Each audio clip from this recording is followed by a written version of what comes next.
Hey guys, we're here with second place winner for the Symphony of AI Award for Best AI Video, and it's Jan. How do you feel about coming second place? Well, I feel great. Really thankful for this prize and the opportunity. And for me, it's just like participating in these film festivals or in these award ceremonies is really about stretching the creativity. And it's just like you get a theme or you get an idea, you get a concept, and in a really brief time, create something out of that resonates with what I had in mind. That's really cool. It's really pushing yourself out there, and getting second place here in this competition or in this ceremony is really cool, and empowers me as well to to push further and create more stuff. Yeah, I have to say the community is really good for encouraging you to keep going. Absolutely. It's just like even if your content is still experimental in nature, you can just put it out there and get feedback. And it's just like there's zero failure, there's zero, and it's just feedback. It's just like people enjoying it, or saying or asking questions about how you made it. And this is really what I love about the AI community. Is just it's there's never, these competitions, they're just forms, but it's really like this collaboration between people. Also on Discord, when we had the runway Gen 48 competition, I think it was somewhere in January, February. A lot of people were cheering for each other when they submitted their content. So that's in a competition. It's kind of unique. So, and that is what I feel about the AI community. It's lovely people.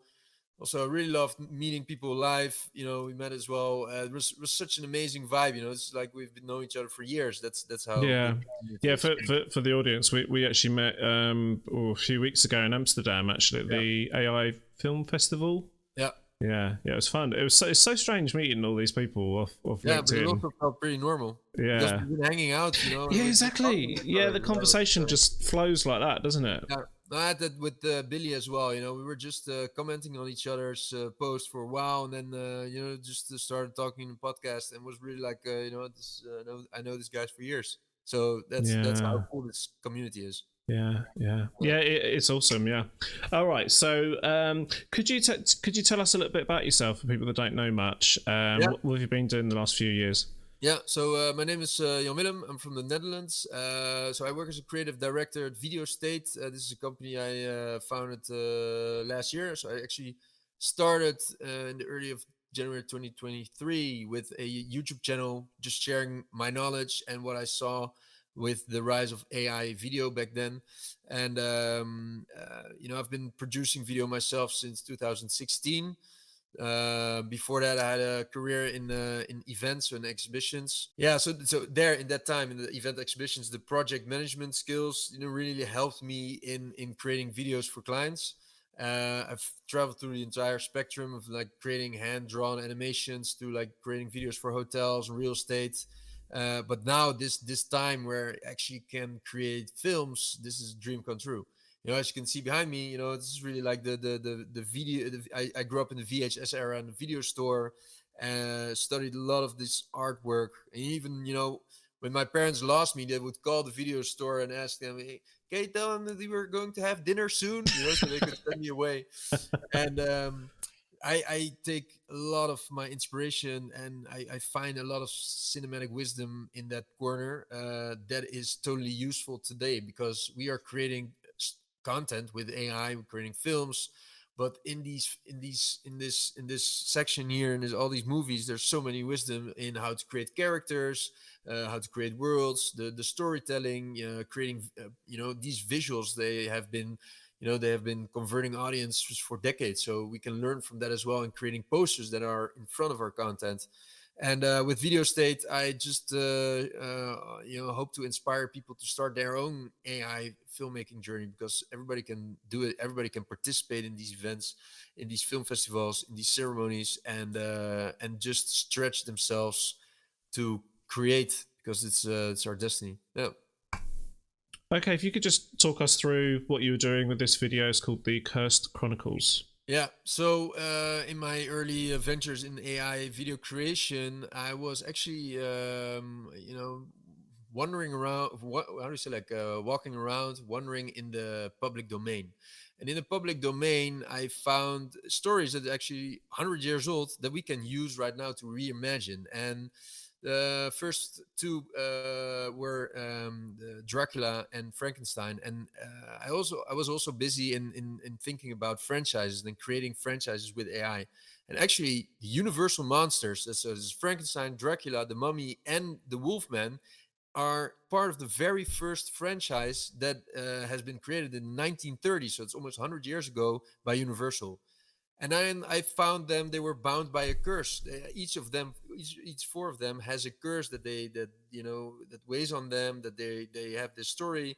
They're they have a lot of challenges. There are a lot of difficulties, and so I thought, let's put them together. And um, so that's the hence the name Curse Chronicles. But the glass stain animation, I got inspired by the intro sequence from Belle and the Beast from Disney. So you have this tale about this prince that is being cursed because he's not nice to people by this beautiful what do you say, like a sorceress, Yeah. and turns into a beast. And that visual style influenced me to create a glass stained animation. And I created glass stain animation in Hyper, really, really limited amount of prompts. Just I started editing it further in After Effects.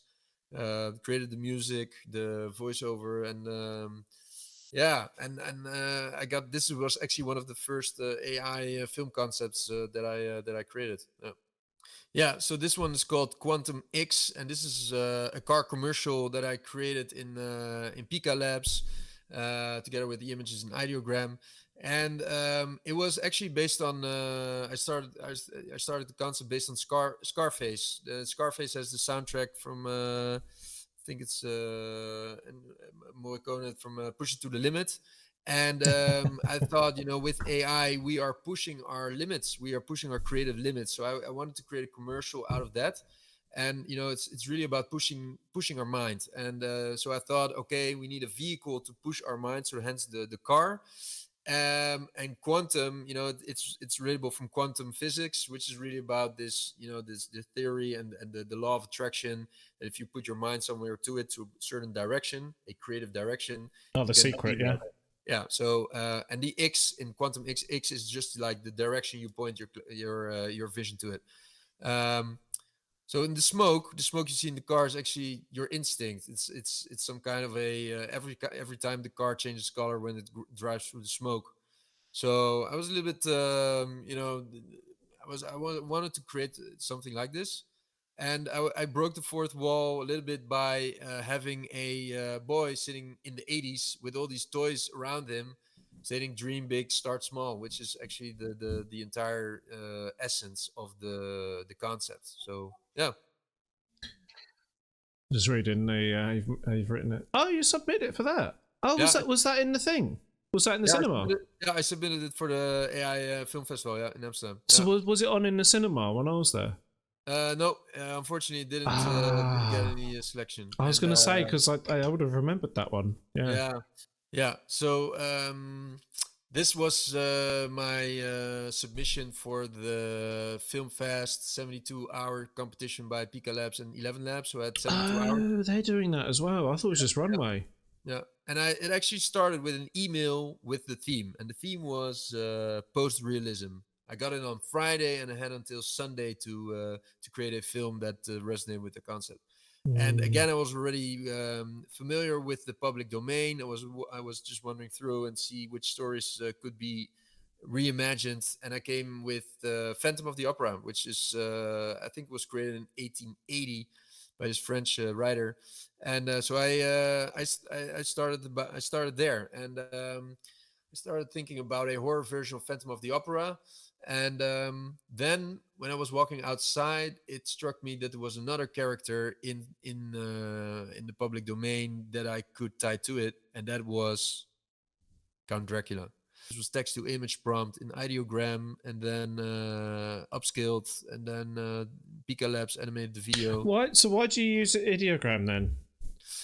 Because I really enjoy the text to image. It's the prompts are so I would say like the renders. the image generation, I must say, the image generation is extremely close to the text prompt. And in Midjourney, you need more time to get that right. And I just saw that the consistency, Midjourney did not have the consistency in character yet, while Ideogram already had that. Also, the amount of renders that I could do in Ideogram was extremely high related to Midjourney. The only thing is that Ideogram, it operates some kind of model of Midjourney. I think it was Midjourney 4 or 5. So the image quality, is something that it's not as good as Midjourney. We'll see. Oh, we're on 16 minutes. Oh, we've definitely gone over, so I have to cut that down. I've got a cat here, look. Yeah. This is Puppet. Hey, Puppet, master of puppets. The Puppet Master. Sometimes that's what I call her, the Puppet Master. Yeah, exactly. Okay, once again, thanks, Jan. I'm saying it right, Jan? Right, yeah, it's fine. Jan? Yeah, okay. Thanks so much for coming on and putting some time aside. We've got some more content coming up. We spoke for ages. I was in the middle of it and I was like, wow, we got to record this. This is really good stuff. So there's some more content coming from both of us soon. Speak to you soon, guys. Bye.